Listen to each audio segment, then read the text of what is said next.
Secret recipe MDH का जीरा SIP jaljeera मसाला। SIP SIP जीरा सिप MDH का जलजीरा जीरा सिप MDH का जीरा सिप। ट्रंप की ईरान पर हमले की धमकी भी सामने आई है। यूरेनियम संवर्धन किया तो हमला होगा, यानी दोबारा हमला कर सकते हैं। अमेरिका दोबारा हमला कर सकता है अगर यूरेनियम संवर्धन हुआ तो। ईरान पहले, ये खबरें सामने आई कि पहले ही ईरान अपना यूरेनियम शिफ्ट कर चुका है फोर्दो से और उसके बाद B-2 बॉम्बर्स पहुंचे थे, लेकिन फोर्दो में नष्ट किया है यूरेनियम, ये ट्रंप दावे के साथ कह रहे हैं।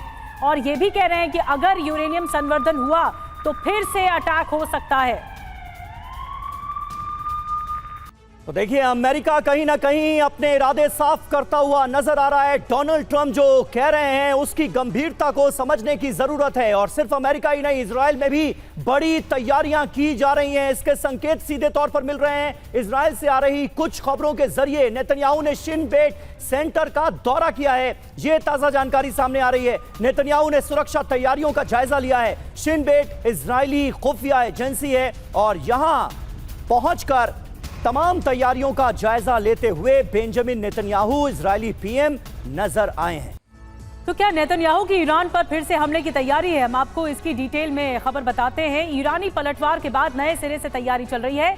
आंतरिक सुरक्षा की समीक्षा में जुटे हुए हैं नेतन्याहू। आपने जैसा कि सुना भी कि तैयारी जोरों पर है। ईरानी अटैक से इजराइल को भारी नुकसान भी हुआ है, उनके रेसिडेंशियल इलाके में नुकसान हुआ।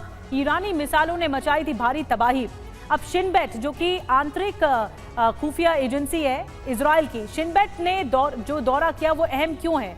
आपको बता दें कि इजरायली खुफिया एजेंसी है, आंतरिक सुरक्षा की जिम्मेदारी इसी को मिली हुई है। डायरेक्ट प्रधानमंत्री को ये रिपोर्ट करती है शिन बेट। पिछले दिनों मतभेद की खबरें भी सामने आई थी। अब आगे क्या होगा? आंतरिक सुरक्षा और मजबूत करेंगे, ईरानी हमले का जबरदस्त जवाब भी देंगे। मेजर जनरल VK दत्ता साहब हमारे साथ जुड़े हुए हैं। सर, अगर ऐसी खबरें सामने आ रही हैं कि खुफिया एजेंसी अलर्ट पर है और नेतन्याहू भी कह चुके हैं, ट्रंप को भी हम सुन चुके हैं, तो ऐसा लगता है आपको कि क्योंकि ईरान भी इस लेवल पे उसने तैयारी कर रखी होगी कि अपना यूरेनियम कहीं ना कहीं ठिकाने लगाया होगा, और अब अगर अमेरिका को पता लगा तो क्या फिर ये संभावनाएं हो जाएगा अटैक? बिल्कुल निधि, देखिए ऐसा है, ये पूरी जंग का जो एम था वो ईरान को न्यूक्लियर डिवाइस ना बनाने के लिए था और उसका न्यूक्लियर प्रोग्राम को ख़त्म करने के लिए था। अगर वो न्यूक्लियर प्रोग्राम ये ख़त्म नहीं कर पाए, जो भी इन्होंने हमले करे, चाहे इजराइल ने करे हो या अमेरिका ने करे हो, अगर वो अपना एम ही अचीव नहीं कर पाए तो जंग तो अधूरी रहेगी।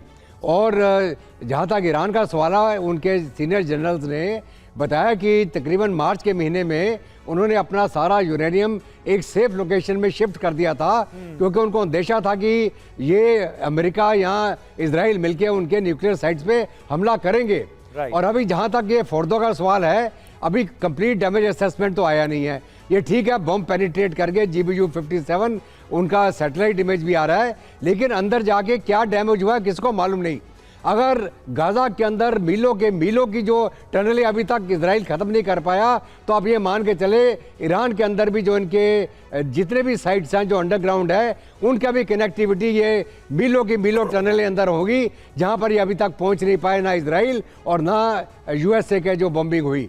तो और अभी ईरान ने दोबारा अपना रिपेयर का काम चालू कर दिया है और साथ में उसने अपने जो मिसाइल सिस्टम्स है उनको भी बढ़ाने का काम चालू कर दिया है। और उसका एम है कि अगले 6 महीने में कम से कम 10,000 मिसाइल और बना दे, ताकि वो बहुत लंबी जंग जो है इजराइल के साथ लड़ सके। ठीक बात है। और जो जंग हुई है उसके बाद ईरान और ज्यादा कॉन्फिडेंट होकर उभरा है, ये सीधे तौर पर तमाम विश्लेषक, तमाम एक्सपर्ट्स मान रहे हैं। ये है सीक्रेट रेसिपी MDH का जीरा सिप जलजीरा मसाला। सिप सिप जीरा सिप